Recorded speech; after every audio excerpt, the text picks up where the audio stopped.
ये इसका पाकिस्तान का सुहाग है कौन? अमेरिका है कि चाइना है? उसके 3-4 सुहाग हैं। एक ऐसा नहीं है। देखिए ऐसा है पाकिस्तान का कि पाकिस्तान के जैसे वो एक शक्ति कपूर की फिल्म थी ना, कह रहा था कि दो बाप वाली, है ना, इनके 5 हैं। इनमें चाइना भी है, सऊदी अरेबिया भी है, वर्ल्ड बैंक भी है, एडीबी भी है, IMF भी है, अमेरिका भी है। ये अलग अलग लोगों से अलग अलग बाप बनाता है पाकिस्तान, कभी इस बाप से कभी इस बाप से, और हर एक बाप से पॉकेट मनी लेता है। यही दिख रहा है आपको। लेकिन अगर आप इनसे जाके पूछेंगे तो ये बोलेंगे होंगे तुम्हारे एक, हमारे तो 5 है। अगली खबर देखिए, ऑपरेशन सिंदूर से जुड़ी बड़ी खबर यह कि पाकिस्तान ने कबूला भारत के खिलाफ जंग में उसे चीन की तरफ से मदद मिली थी। पाकिस्तान के रक्षा मंत्री ख्वाजा आसिफ ने कहा भारत से युद्ध में चीन ने सैटेलाइट से की थी मदद। J-35A मना करो लेकिन मदद को स्वीकार कर लो ताकि ये पता चलता रहे कि सुहाग तुमको भी तस्लीम करते हैं। नहीं बिल्कुल बिल्कुल साहब, वो इसने बोला ख्वाजा आसिफ ने, दिस इज वेरी नॉर्मल। कहता है सुन लीजिए एक बार इसकी बात सुन लीजिए। तो मेजर साहब ये जो घास पत्ती से ढक के इन्होंने एक टैंक खड़ा किया था और स्टेज बना के ऐसा खड़ा कर दिया तो ख्वाजा आसिफ गिरने वाले दिख रहे थे। वो चीन ने नहीं बताया कि गिर जाओगे, बायां पैर बाहर निकला हुआ है। नहीं देखिए साहब, साफ सीधी बात है, चीन उसके नीचे टैंक भी था, किसको पता, हो सकता गत्ता ही हो। ठीक है, ये अब देखिए ये क्या बोल रहा है कि हम चाइना के साथ शेयर करते हैं, हम चाइना के साथ शेयर करते हैं, चाइना हमारे साथ शेयर करता है। चाइना ने तुम्हारे साथ ऑपरेशन सिंदूर का क्या शेयर करा ये तो बताओ। तुम्हारे सारे जो एयरपोर्ट हैं, एयर स्ट्रिप हैं, हैंगर है, सब तबाह हो गए, तुम्हारे शहरों पे बम गिर गए, तो चाइना ने शेयर क्या करा? ये कौन से शेयर की बात कर रहा है? ये शेयर बाजार के शेयर की बात कर रहा है। एंड में अगर चाइना ने सैटेलाइट इमेजेस आपको दी जो ख्वाजा आसिफ खुद कह रहे हैं, उसका फायदा क्या हुआ मैं ये जानना चाहता हूं कि साहब हमारा ये फायदा हुआ, इंडिया के अटैक करने से पहले हमें पता लग गया कि इंडिया अटैक करने वाला है, तो हमने इंडिया के ये वाले प्लेटफॉर्म्स हमने नस्ते नाबूद कर दिए। कुछ तो होगा उसका भाई, कुछ तो होगा। चाइना ने आपके साथ इंटेलिजेंस शेयर करा है। कैसा खाक इंटेलिजेंस शेयर करा है? जब मन चाह रावलपिंडी को ठोका, जब मन चाह वहां पे बावलपुर में एक मिसाइल मारी, अच्छा मुरीद के लो सुई वहां पर गया और सब कुछ मार के नूर खान का सब बिल्कुल उन्होंने हलवा बना दिया। और कह रहा चाइना ने इंटेलिजेंस बड़ा अच्छा दी। चाइना ने ये बोला होगा तुम वहां पे कल मार खाने वाले हो, बेटा तैयार रहना। दिनेश ये सोचो, हम तो डूबे हैं सनम, तुमको भी ले डूबेंगे। ऐसा दोस्त नहीं चाहिए, अपनी बदनामी करा रहा है। अब कह रहा है उन्होंने किया था, उनकी भी बदनामी करा रहा है। ख्वाजा आसिफ ने इतना ही नहीं कहा, ख्वाजा आसिफ का एक बड़ा बयान है कि चीन के साथ फाइटर जेट डील को लेकर हमारी ये सब बातें सिर्फ मीडिया में है। यही मैं आपको बता रहा था, मीडिया में है और ये केवल चाइना ने अपने डिफेंस वाले मार्केट को बढ़ावा देने के लिए ऐसा किया। ये भी सुन लीजिए इन शब्दों में कहा गया है। ये तो बड़ा अनगाइडेड मिसाइल है।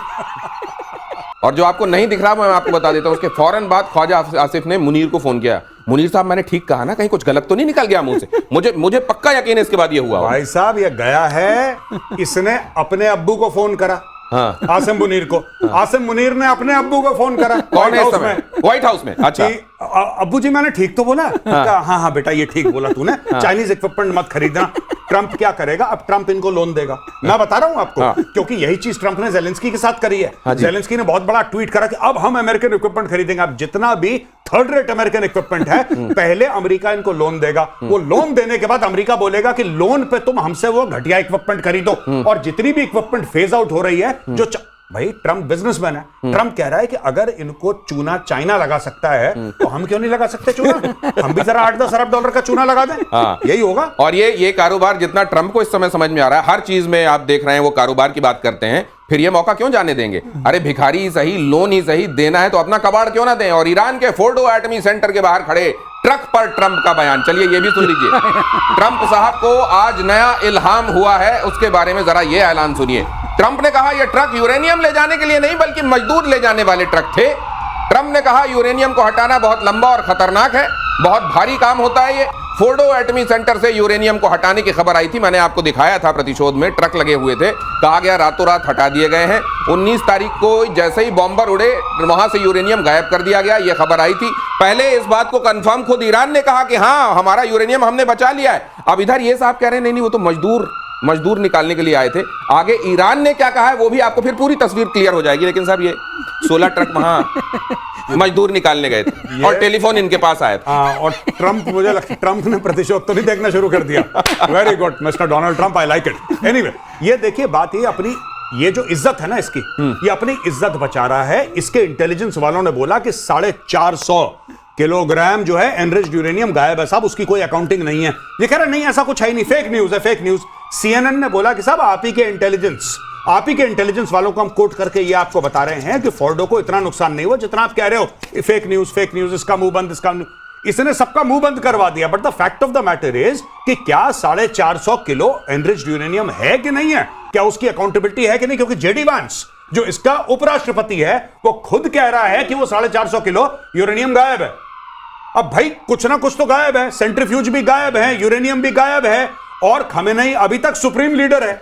तो जो एटम बम बनना है या न्यूक्लियर वेपन बनना है, ठीक है, चलो जुलाई में नहीं बनेगा, अगले साल जुलाई में बन जाएगा, तो अगले साल। और अब देखिए अगली खबर देखिए और इस डॉट को कनेक्ट कीजिएगा। यहां आपने क्या देखा, ट्रंप कह रहे हैं कि वो जो 16 ट्रक थे मजदूर निकालने गए थे फोर्डो में। अब ये खबर देखिए, अमेरिकी हमले में एटमी साइट्स बुरी तरह तबाह कह रहा है ईरान, माफ कीजिए। पहली बार ईरान ने भी खुलकर यह स्वीकार किया कि हमारी एटमी साइट्स तबाह हुई हैं।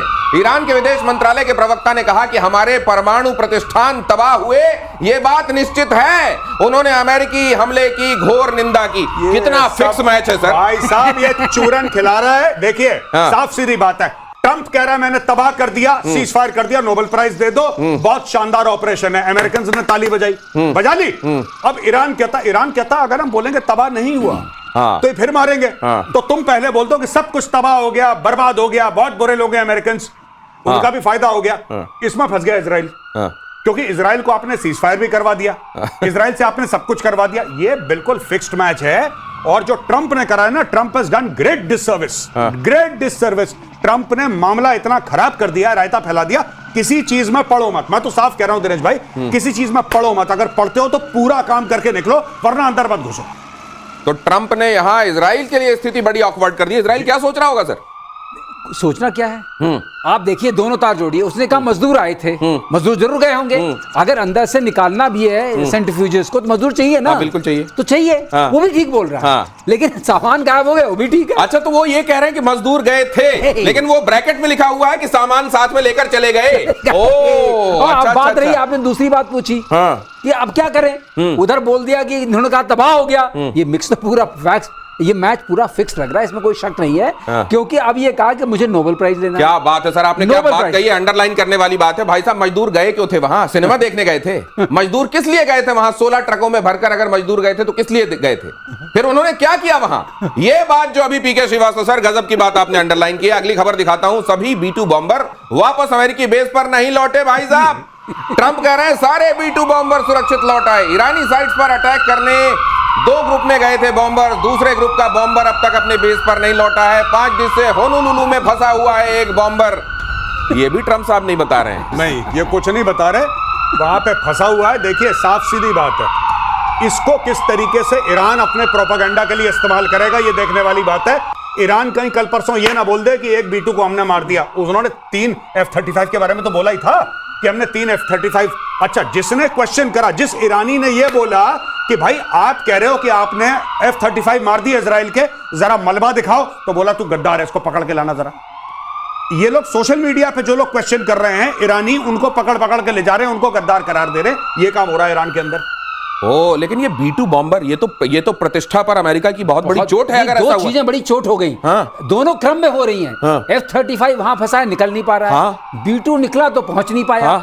अब लोग समझेंगे ये कैसे स्टेल्थ फाइटर्स हैं, सर, ये B2 कैसे स्टेल्थ बॉम्बर हैं। B2 का मुंह होता तो बोल पाता कि भाई साहब 2-3 साल में रिटायर हो रहा था, मेरी इज्जत बची रहने देते, रेडार आ जाते, कम से कम मेरे ऊपर ये तोहमत ना आती। लेकिन देखिए बात तो ठीक है, बात गलत नहीं है, बात गलत नहीं है। स्टेल्थ का क्या मतलब है कि किसी को नहीं पता। स्टेल्थ का मतलब ये किसी को नहीं पता।